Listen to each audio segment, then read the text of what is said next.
If you've ever experienced shameful communication and how it comes up during sex, then you know it feels like crap here, okay? For those of you that are new, I am Shameless Jackie here. She, hers are my pronouns. Hit subscribe, like this video, give me a heart in the comments below if you learned something new here. Let's talk about some examples about how shame comes up in sex and just the way we communicate in general. I got a voice memo from a friend today, and they literally just said, oh, I know this could be a P word response. If you know, you know, the body part that we typically use that, you know, all women out there and men out there can have too.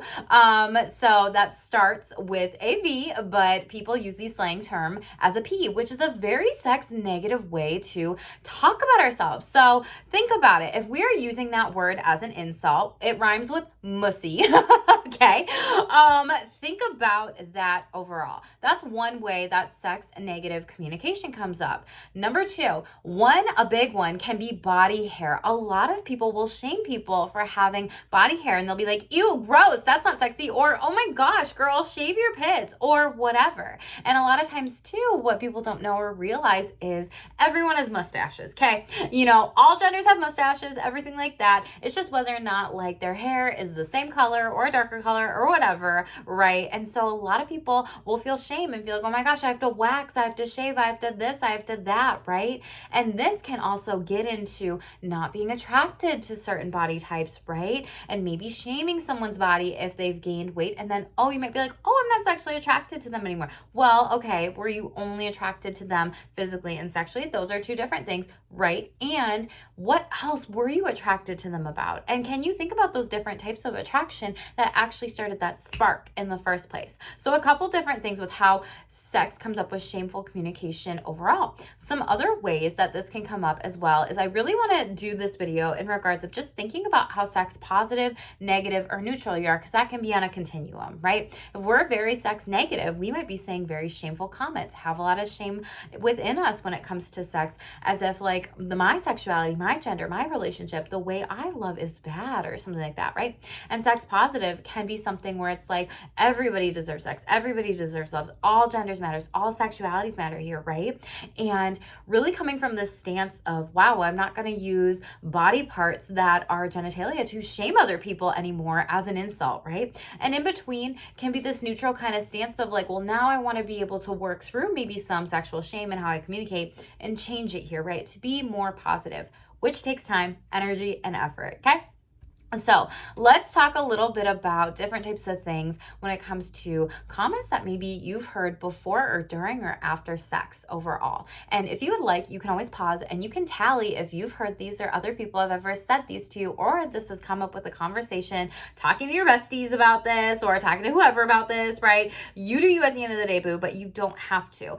But these are some different examples that I came up with that I've heard overall. So one of them is, you just lie there.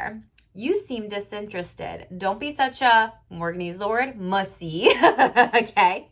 You're such a dick. You never initiate sex. You don't like having sex after dinner. You're not giving me an O. You should know how to find my G-spot. You don't ever make me see you, I'm coming. Why don't we do the positions I like? Why don't we have, you know, sex as much as our friends Sherry and Jerry, or Larry and Jerry over there? I'm sorry I didn't make you have an O, but you get the majority of O's overall. You didn't have an O. What's wrong with you? Ew, your genitals look weird. Gross. Oh my God, body hair? Why didn't you shave? Ugh. Can you just get yourself off and go F yourself, right? So these statements are commonly phrases that we typically use sometimes just in society that we excuse as well. So I really want to encourage all of you and challenge all of you to let go of maybe these shameful, sex negative BS comments out there and maybe try to be more shameless and authentic. And even when we, you know, think of the swear word that is the same as butthole here, right? But even when we use that word, that's literally body shaming an area of ourselves that could be seen as very sexy, right? So it's like we never really use like, oh, you're being such an elbow today, or oh, you're being such a fingernail today. Like, no, we don't really do that. You know, sometimes we might say, oh, don't be such a boob, right? So again, why do we feel the need to use these body parts starts to body shame and also sexually shame other people and use them as insults. So tell me if this was helpful in the comments below. Let me know if this is something that you would want to be able to get better at too, in order to be more, sex positive and everything like that. When it comes to this, I also maybe coming out with some more resources as well. So stay tuned for that when it comes to some of this stuff and where you can get it and when you can get it as well. So really think about challenging yourself with these things to change these things, as well as with others in your life too. And think about what phrases have you said, right? Because we take accountability on my channel, boo, and need to stop and be more mindful of when it comes to sexual shame and just how it even comes in ways that we conversate and communicate with other people. Me, I'll own it. I'm going to stop using the word butthole so much, but the swear word, right? In a way of like insulting someone. I need to get better at that. And we can all do better with certain things here. Okay. So happy Mental Health Monday here. Let me know in the comments below your thoughts, shameless thoughts and feedback, not shameful, right? We don't shame on my channel, yo, here. Make sure to like this video, share this with anyone out there too who this could be helpful for, boo. And make sure to hit subscribe because I have lots more in store for you. I think y'all are going to really like the next video, boo. So stay tuned for more. Stay shameless.